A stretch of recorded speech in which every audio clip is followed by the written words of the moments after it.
building upon all your comments, I was wondering if you could delve a bit into what it is to do a very durational performance. And, you know, after you've been at it for hours, and in the last hour, what is your body feeling? What is your mind feeling after immersing yourself in this over such an extended period of time? And I remember one time, Erin, you used the phrase that there are movements that massage the organs, you know, and just along that idea of protracted movement helping one achieve a place of spirituality. And I just wonder if you all as dancers could comment on what it's like to be in that 11th hour of the performance.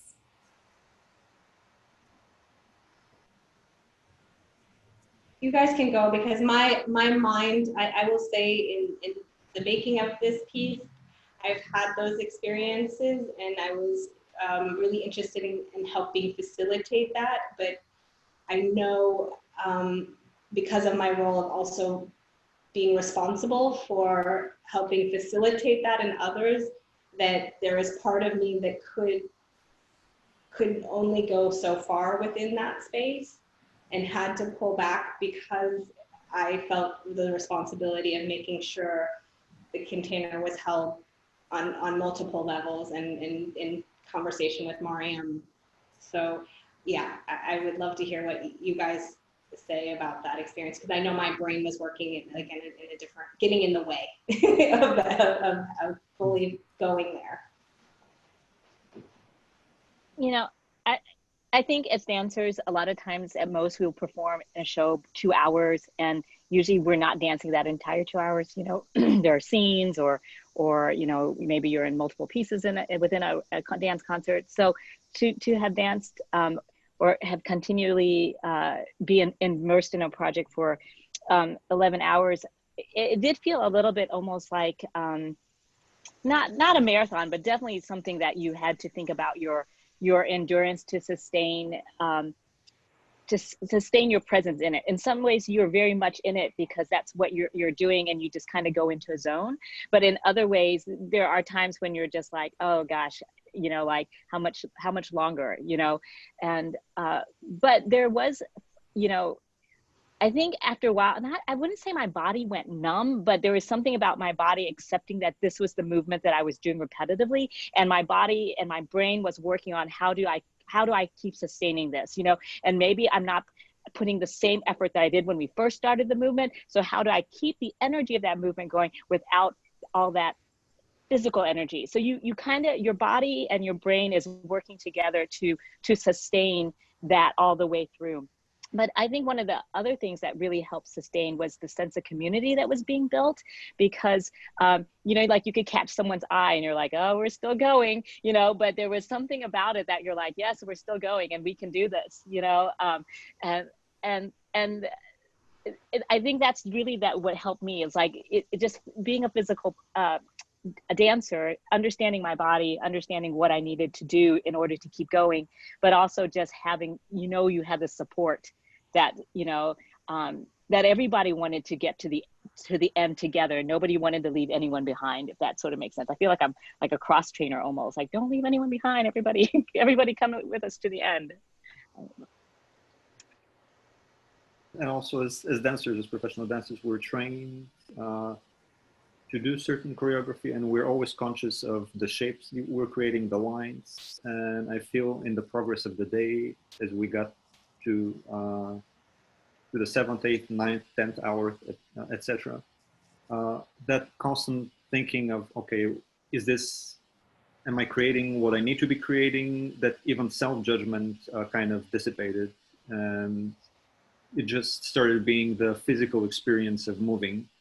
And what I have to say, also would like to say, is the way that you had structured the day. It wasn't Energizer Bunny going from morning to night, but there were different stages. There was a stage when we were more actively doing the phrases and the jumping and everything else, and there were moments of stillness and even slow movement and all that.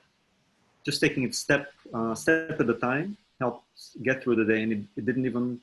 At times it felt long, but it really didn't feel as long as it sounds. Yeah, we really were trying to think about ways to sort of create arcs in the energy of the day. So part of it was also thinking about how will the feeling and the energy change when the audience comes in? So having the audience come in at those sort of 3 different points in the day and having that be really strategic so that it could sort of change the room and change the kind of feeling of the space and give this like little jolt. And then, you know, closing it again so that then we go back into that like feeling of the internal and the community that's being built like among the group. And then having the like food breaks and then having like the break to just talk and then like, you know, all these like little ways in which you can just sort of manage that, that sort of like these peaks and valleys of the day basically, so that no one falls down in exhaustion just being like, I'm done, this is terrible. And instead there's some thread that pulls you through the whole thing. We're really trying to think about that. So I'm glad it worked. Really helps. Yeah. And we also, I mean, gave the caveat that if anyone needed to rest, of course, that they could rest. But what was kind of amazing is I don't recall too many times people stepping outside or getting to that point where they didn't feel that they couldn't modify in some way what we were doing to still be present in the space. And that's all I mean, you can be sitting and you can be moving. Like if you can't be in the actual center of the space, you can sit on one of the benches and you can lend your presence to the space. Like all of that is because it was a bit of an experiment, you know, and we did take that responsibility of making this an experiment, and also for each performer to take responsibility for their bodies in that space. And I know that Robin was, as our production coordinator, like really, you know, well, we have to make sure we have these amount of times and these kinds of breaks, and we're running this production and we have to take care of our participants. And I was like, that is the utmost of our concern, but we're not going to do it in a unionized way. It's not going to happen right at 12:15 after 7 hours, you know, like these, I know, you know, and I was like, I have all the respect in the world for unions and the need for union, but this is more of a process that we're asking people to sign on to and participate in as an experience, as an like artistic creative process, which is very different than me also, I think, hiring a dancer to execute something that my vision is. And so that's where I think that this project was really much about that shared space with everyone that chose to participate.